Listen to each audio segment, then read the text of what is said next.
Dun dun dun dun dun dun dun dun dun dun dun. That Harrison Ford's special theme music. It must be cool to have like a theme play when you walk into a room. You know what I mean? I like that Darth Vader. Dun dun dun dun dun dun dun dun dun. Makes you feel like even more of a badass when you walk into a room and people cower in fear. Dun,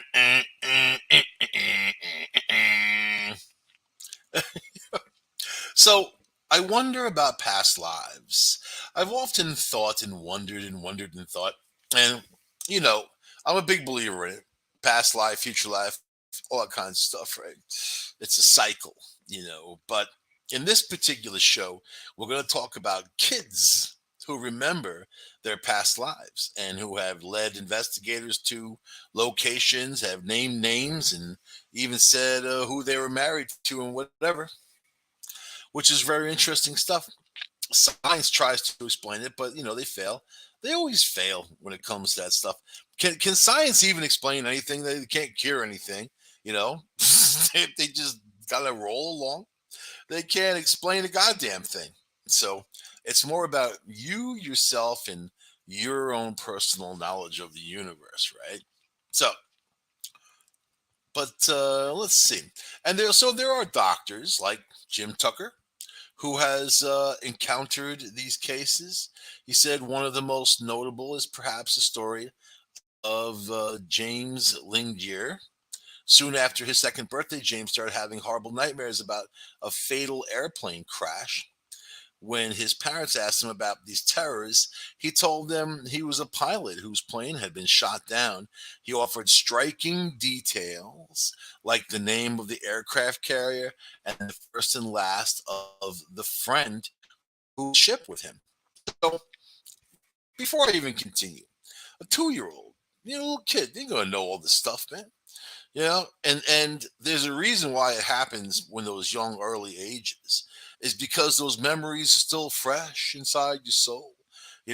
Something happens where your one body goes, that spirit ends up coming back with a new mom, sometimes the same mom, from what I understand.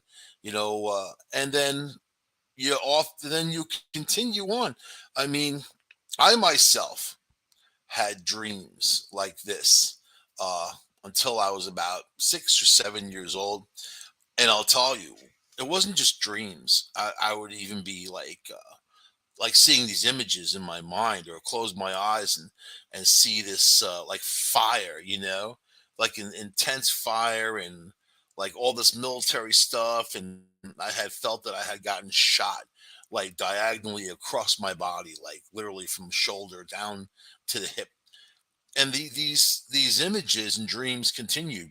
I didn't say anything, didn't tell my mom. It was, and more so, you know what? It wasn't just the image; it was the feeling, that raw feeling of dismal death. It was the feeling of death, of ending, just a horrible, terrible feeling, right?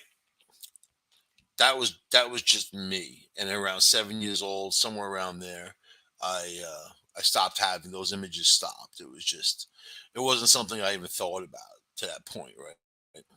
So, okay, this dude's parents, much to his parents' surprise, James' statement had some uncanny similarities to a pilot named James Huston, who had died during World War II, nearly 50 years before James Lingier was born. In other words, it seems little boy James had experienced memories of a past life. Right? So you may understandably have a lot of questions in your mind: how, what, when, where, how does it happen? Ooh, do all children have past lives? Why do they happen? How can you tell if it's a real memory versus a fantasy? So, but this doctor went and started doing research. So the average age when a child starts talking about their past life is 35 months. So usually it's around their third birthday, says Tucker. As they gain better verbal skills, they might discuss events that happened in their past lives or their previous family with their previous family members. 75% of them will talk about how they died in their last life. So in those cases, 70% of them are through some sort of unnatural means, murder, suicide, combat accidents, right? Combat accidents or combat, right? I mean, accidents. From those statistics, we can infer that a child is more likely to have a past life memory if it's associated with some sort of trauma from their previous life. Uh, Tucker notes that a child will typically reveal past life details when they feel safe or relaxed. The child has to be in the right frame of mind to talk about these things. It's usually during relaxed times, sometimes after a bath, during a car ride, whatever they're doing, is when they start talking about these things. So with me, I remember the jungle. I remember the explosions. I remember the smell. And you know what's really weird? Even sometimes today, I can get a certain whiff of something that will take me back to that then. So very weird stuff. And I'm not the only one that has experienced this, obviously. So, but they've gotten reports where the person did have a recurring traumatic dream in a childhood. It's difficult to verify those past life memories. But if a child has some kind of traumatic dream dozens of times, it may transcend fantasy and point to an actual memory of a past life. So, like the cases I've read about, and we're going to even talk about some of them. So, but the cases I've read about, these guys were very, very specific. Even what area they used to live in, what the street they lived on, even how they died specifically, and were able to prove it in a lot of senses. So in my case, I was born uh, in September of 1966. You know, Vietnam War had been going on before that, the Korean War. So I mean, those images could be consistent with those events. You know what I mean? So, is it a wild imagination or a past life memory? You're probably thinking that you can tell if a child is recounting a past life memory or if they just have a creative imagination. It would take an awful lot for a 2-year old, 3-year old to really create these things and be specific. But aside from that, what about the ones who kind of just step to it and they know their past, the names and places and dates and these times where things have happened and they looked it up and they found 100% true. So I think you can easily tell fantasy from reality, especially when it comes to certain details. So, but that's a common question, says Dr. Tucker. But the key is to determine whether a child's statements are actually verifiable. What the child describes, how much, does it match somebody who lived and died in the past? The child has to recall the right details. I mean, as the case with Gehrig, Lou Gehrig, that kid, uncanny, you know, and he started telling his mother about like all these images. You see, and actually, like they think they made a movie out of it or whatever. Let's see. Here we go. I gotta read you this one. Yeah. Okay. All right. Lou Gehrig died in 1941. But what if he came back? Kathy Bird believes that her son, Christian Haupt, is a reincarnation spirit of Lou Gehrig. Bird wrote a book, The Boy Who Knew Too Much, laying out the case of why her son batted cleanup behind Babe Ruth. The evidence includes Christian at the age of 2 telling his mom, I used to be a tall baseball player.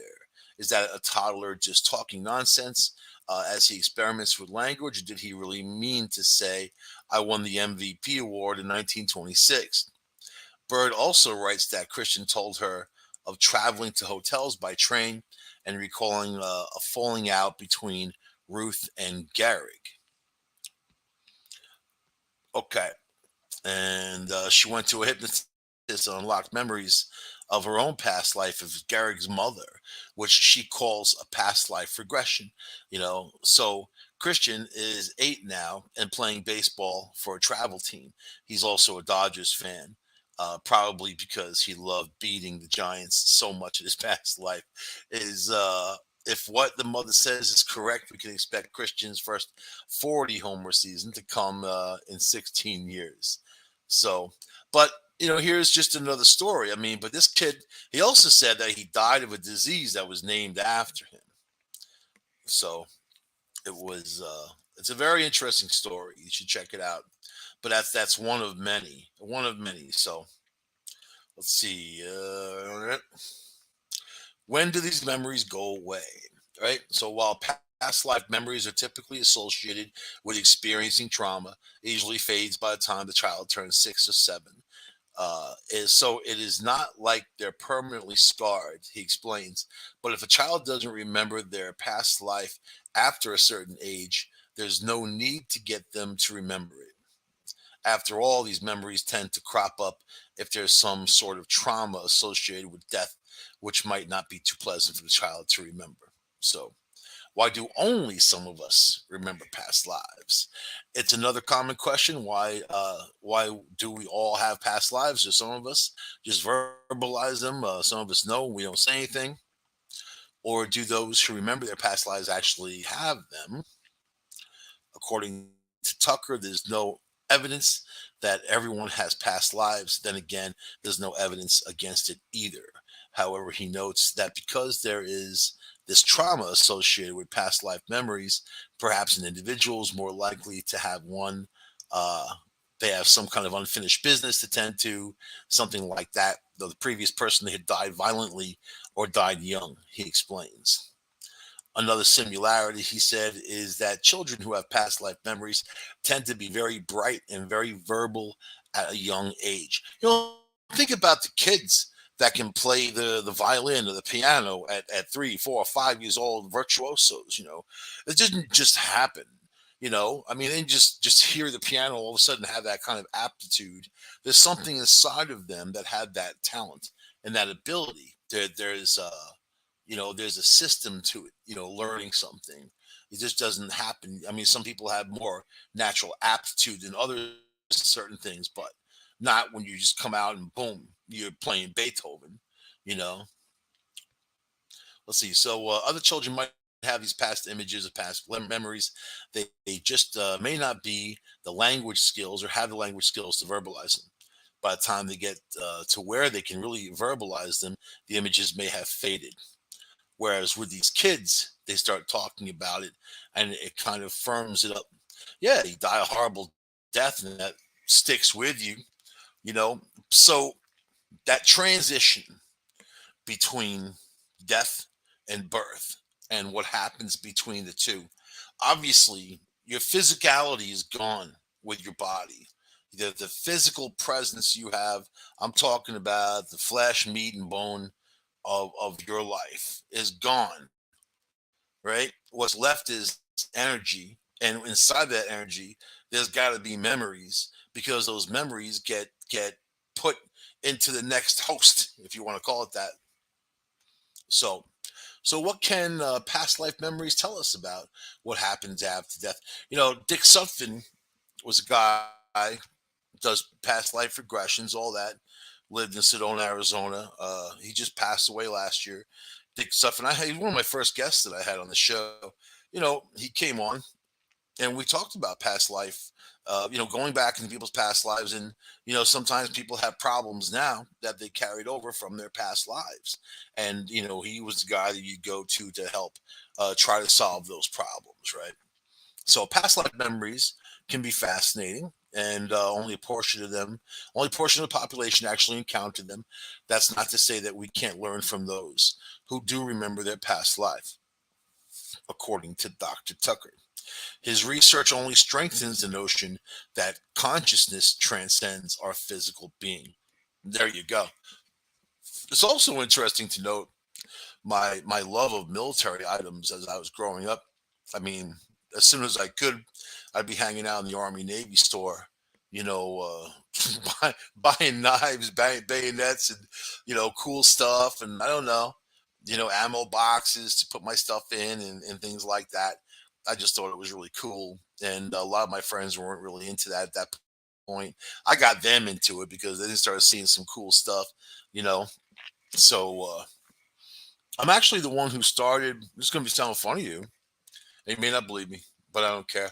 I'm the one who started the whole camouflage craze in Brooklyn and Queens. I used to hang out in Queens with a bunch of friends, and when you're in a certain group of people who are sort of movers and shakers, and you adopt somebody else's gear or whatever, then the trend goes. It's a trend, right? So I show up wearing this cool camouflage hat, like this Vietnam jungle hat, real cool, floppy brim, and I had a cool camouflage jacket on. Man, it looked good, it looked cool. I was wearing the rest of it was black, and it looked good. And then a lot of my friends saw this, and then they went on. They asked me where I got the stuff from, and then they went to their own Army Navy store, and they got a bunch of stuff, different colors, the winter gear, and things like that. Then it blew up. You had these large manufacturers of clothing noticed the trend, they hit it, and the whole scene blew up. So yeah, you're welcome. All right. All right, so the doctor says I've been convinced that there is more just to the physical world. Consciousness is the core of reality that the physical world grows out of, not the other way around. This makes sense when you think about past life memories.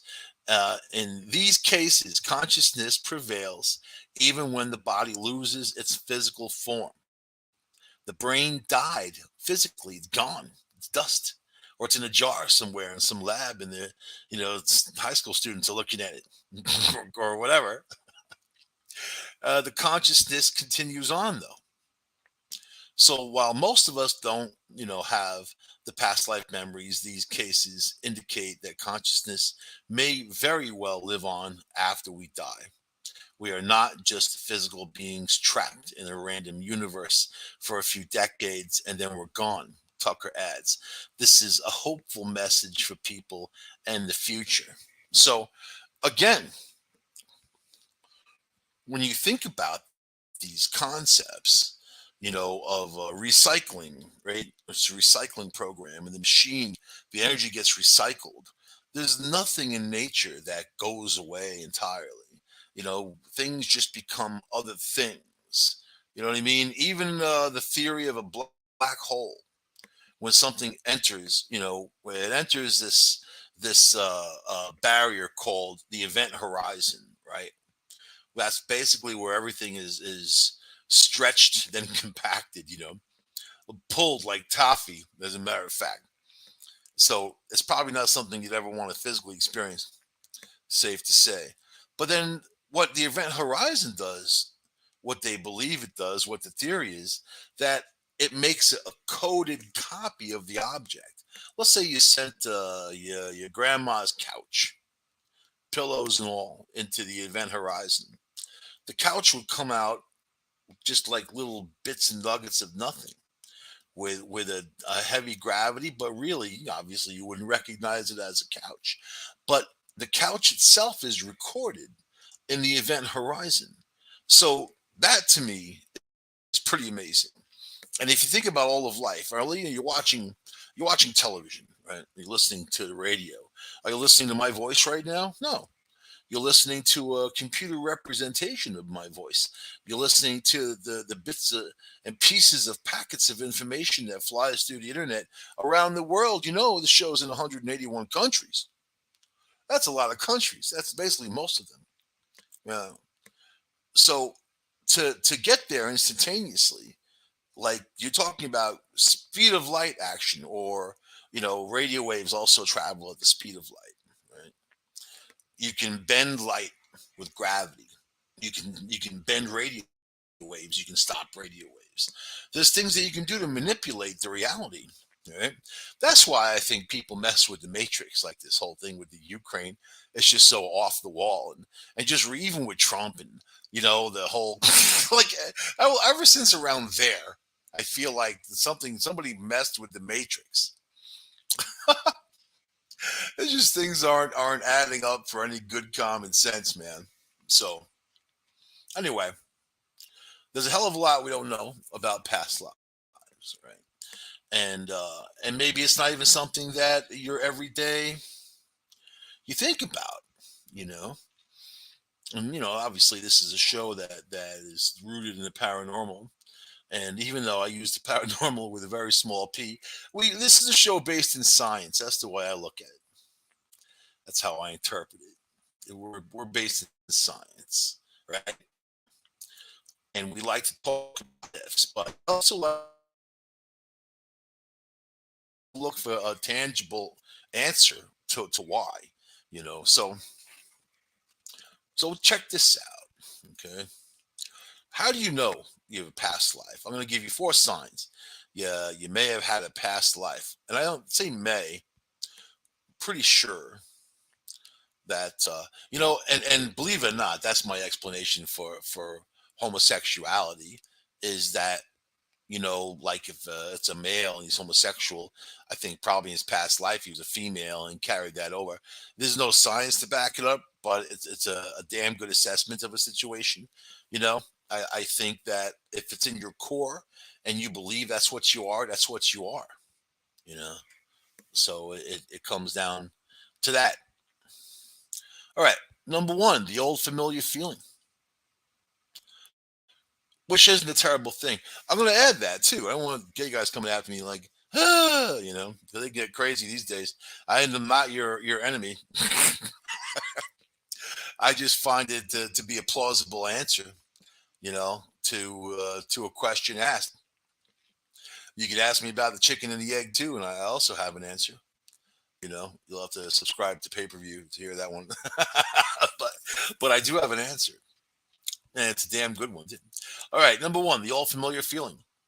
Through past life regression, Dr. Brian Weiss says it's possible to heal and grow your mind, body, and soul, as well as strengthen your present day relationships. He says one of the most common signs of a past life is deja vu, the sensation that you may have met a person before or visited someplace previously.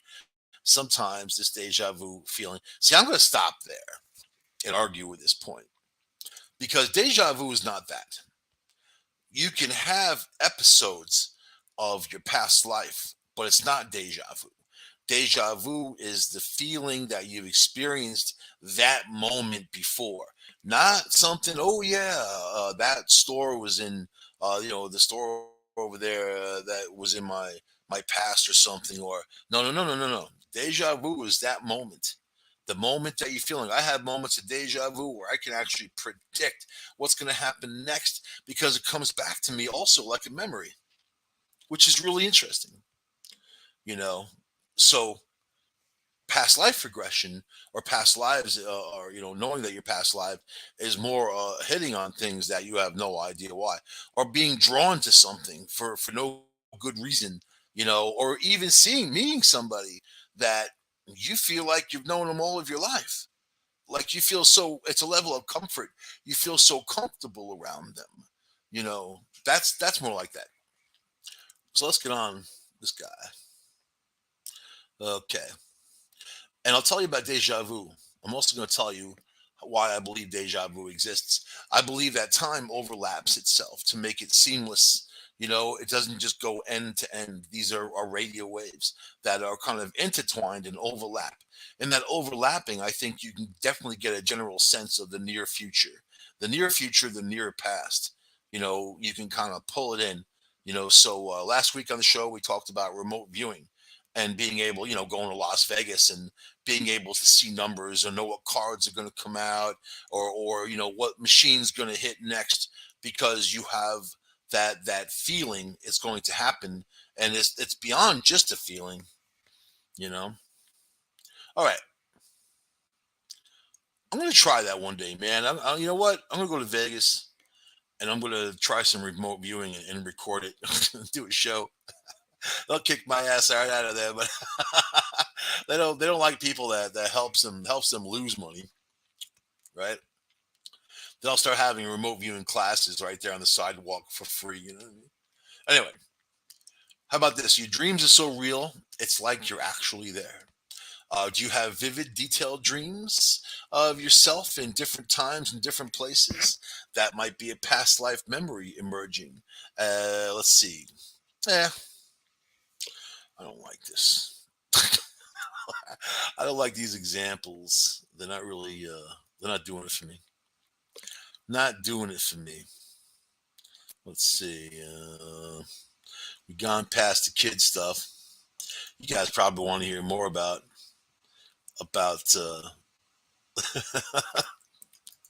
more about gambling. That seems to be where people are at. People need more money. The gas is high. People need more cash these days. They'll take any kind of thing. But all right, here we go. So the one culture very big in past lives are people from India, East India. So I know this guy AJ, who is he's a friend of mine, and he used to be a producer with IBN 7, and now he's with the BBC in India.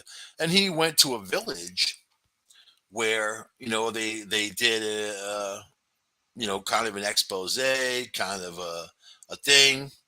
This village, every couple of families on the block were reincarnated, and they knew who they were, where they were from, and those images didn't go away when they were 7 years old. So, and I said, well, what's the village made out of? What's is it bedrock under there? Is it quartz? What's based on? I was trying to get more of an electrical type of stance, or understanding, I should say, on what, when, how. But you know, as human beings, we're limited in everything, right? In everything, even our choices of music and entertainment, we're so damn limited.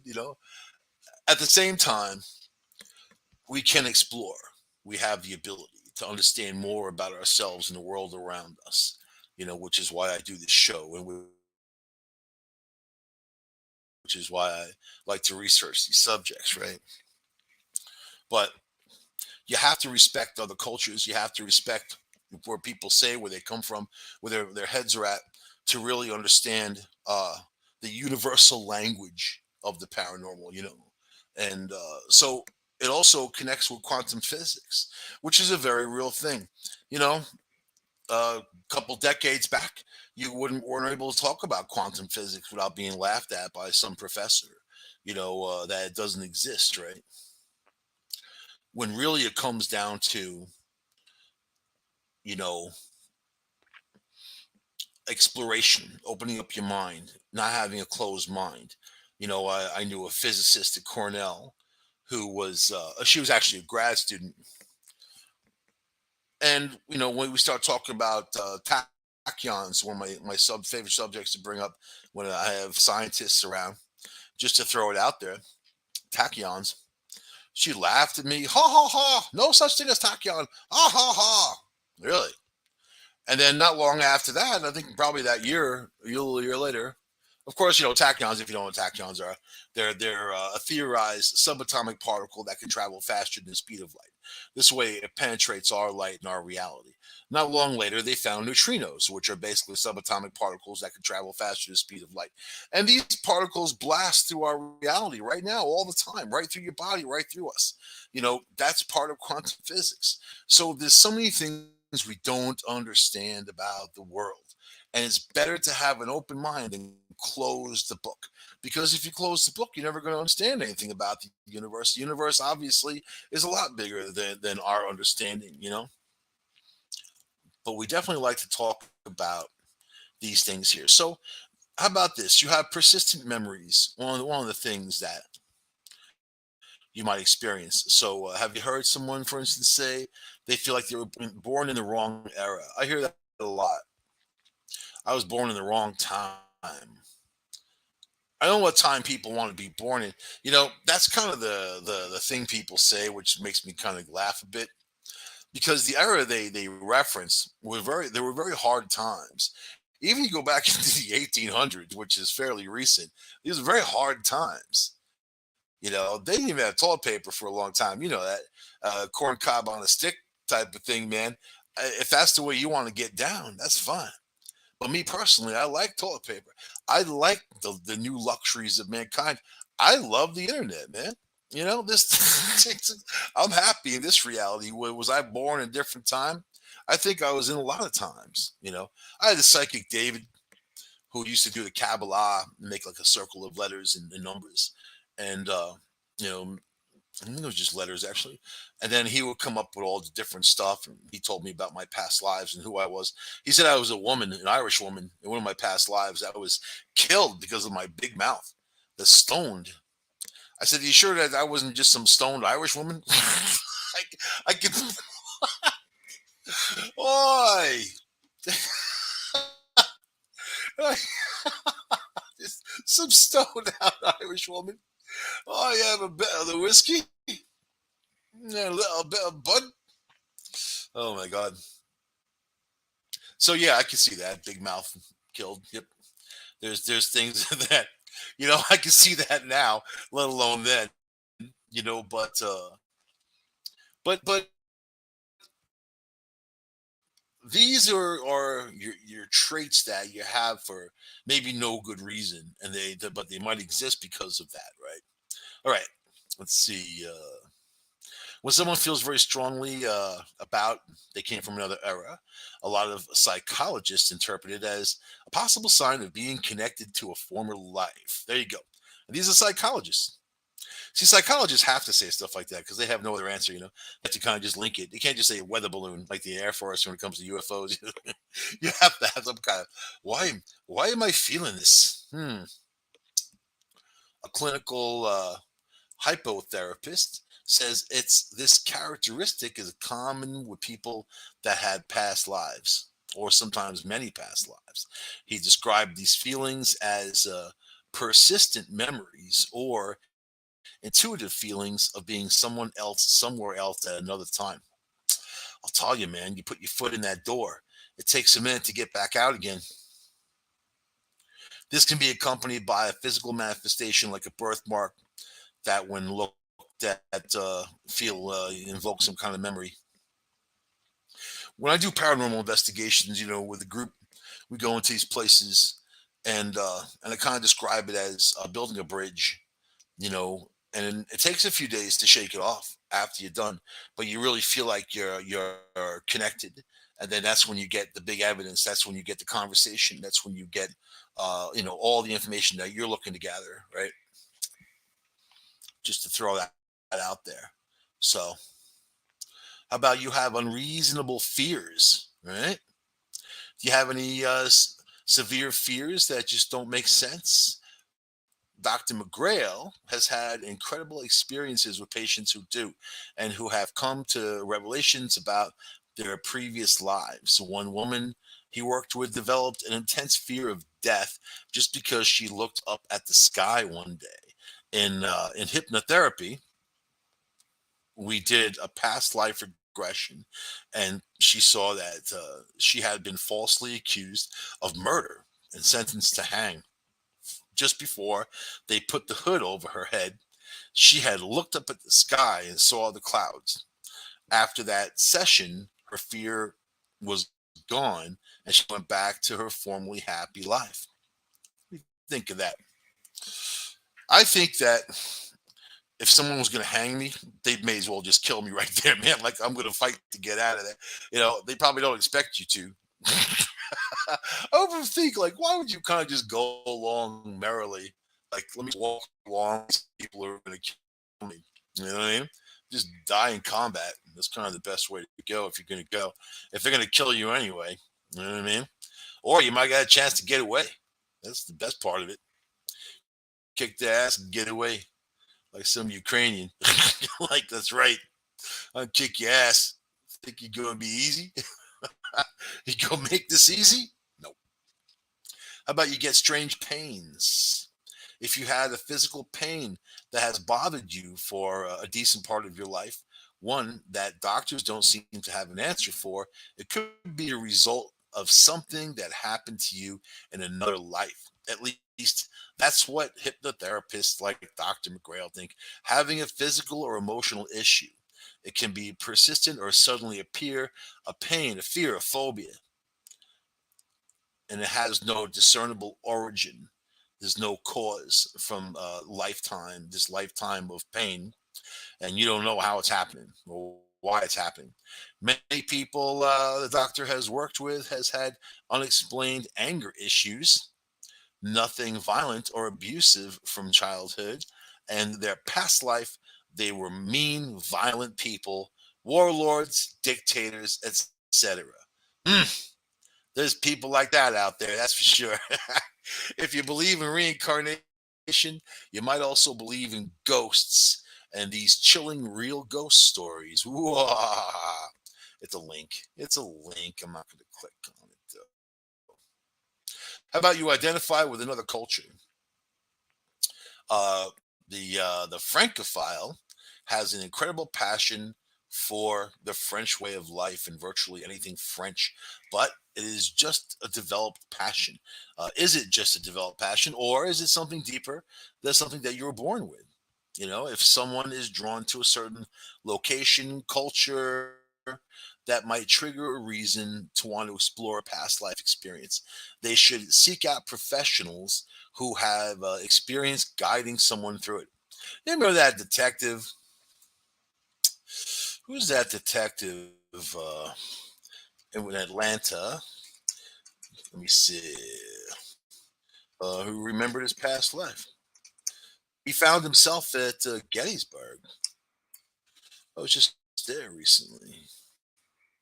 It's my halfway point from DC, kind of, sort of. Let's see. Here we go. No. No. I don't know. I'd guess at the time. Just thought it would come out easy. But you know what?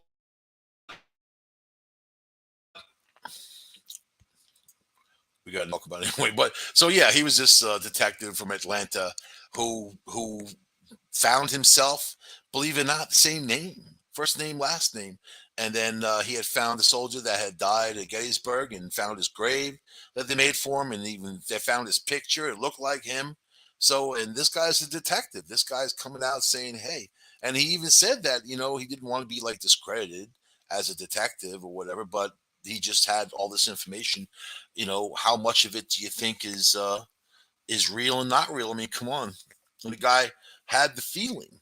He also had the sense to look. So, how about you have inexplicable skills? Child prodigies astound everyone around them. The question is, do they really have the innate talent to master the piano at the age of 6, or is it more than that? What about a kid who knows how to speak another language before they've even been taught a language? How come? What about these are huge? Well, these are huge indicators that there might be a hypnotherapist in their future who can illuminate perhaps their past lives. They may even have a skill or a trait, positive or negative, that is no obvious reason that they would have that. Yeah, like when I was 2 and started smoking cigarettes. You know what I mean? Pass me that Marlboro. Hmm. I actually did when I was like 8. Believe it or not, my father had a gas station, and I was forced to work there on weekends at a tender age, pumping gas in cars, harmful chemicals, man. And then he had a cigarette machine, and cigarettes were 45 cents a pack. That's how freaking old I am. 45 cents a pack. So the mechanics I thought were pretty cool. They were goofy. They were always smoking cigarettes and whatever. My father didn't smoke cigarettes. But so I bought a pack with my tip money, man. And then there was this park in my town called Candy Cane or Candyland Park, Rockville Center, Long Island. And I got a bunch of my friends together, and I was like, "Look what I have." They're like Marlboros. So there's like 6 of us, and then we all like light one, and light a couple, and kind of like look at each other like, "Hey, look, we're cool," because cigarettes were a big part of the culture back then. In the 70s, it was a huge deal. A lot of famous people smoked, and that kind of sold the cigarettes, and they even had ads with Santa Claus smoking cigarettes. So then my friend Chris's oldest sister Ingrid comes over. She's probably 5, 6 years older, in her mid teens, somewhere around there. And then she was like, "You're doing it wrong, stupid." Like, then she like takes a cigarette and shows us how to inhale and puff and all that. What a big sister's for. Anyway, yeah. If I have to show you how to do something like that. So I don't know. But those were like real cigarettes. They were actually made of like real materials, with the stuff they put in there now, the chemical additives and whatever. I'm not saying they were better for you. I'm just saying that they're different, and they're totally different now. Anyway, yep, cigarettes, bad habits. I'm an amazing shot with a gun. I mean, I can practically close my eyes and put the bullet where I want it to go. I've won competitions and stuff like that. I was really into it. I had my first 22 when I was around that age, 8. My father gave me a Springfield 22. And this dude was from like New Mexico. Grew up in the middle of nowhere in New Mexico. The people lived by the gun. They had guns in their vehicles and whatever. It wasn't like a thing. So on Long Island, it was a little different. Probably weren't a lot of 8-year-olds getting a 22, but it was just a single shot little 22. I valued that thing. I cleaned it and was real cool. I don't know, but yeah, I can definitely put it where I want without any training. By the way, it wasn't like anybody showed me how to shoot. It was just hand-eye coordination and that type of thing. Yeah, some people can be really good at hand-eye coordination. Some people aren't. Does it mean anything? Military connection or whatever? Probably not. My love of military gear, though, I don't have it anymore. Really, honestly, I don't have it anymore. There's not much of it left that I even care about. Now, the things that remind me of war are things that are negative, and it's not something that I want around. So there's also that. You know, I still like guns though. But okay, how about you have inexplicable knowledge, similar to having inexplicable skill is having that same level of knowledge. Several years ago, for instance, a story I had been told about a child remembering his former life as a World War II pilot made headlines. The boy we talked about earlier, James Langer, had intimate knowledge of not just the planes, but the names of one of the aircraft carriers and one of his co-pilots. So how is a little kid gonna know something like that, man?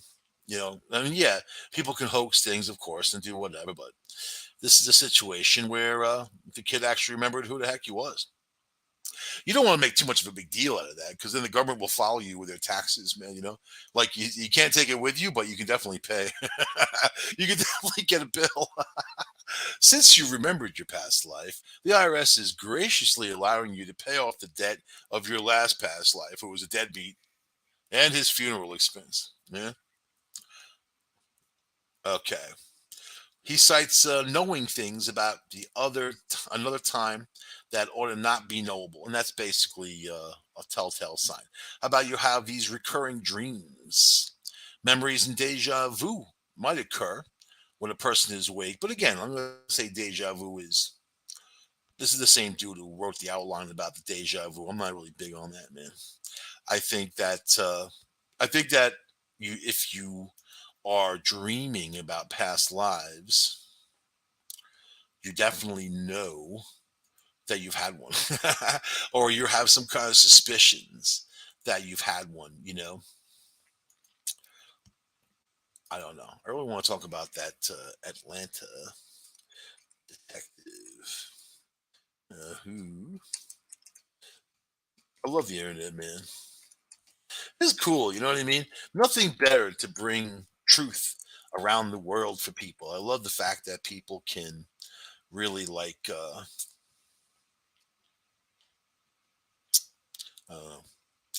really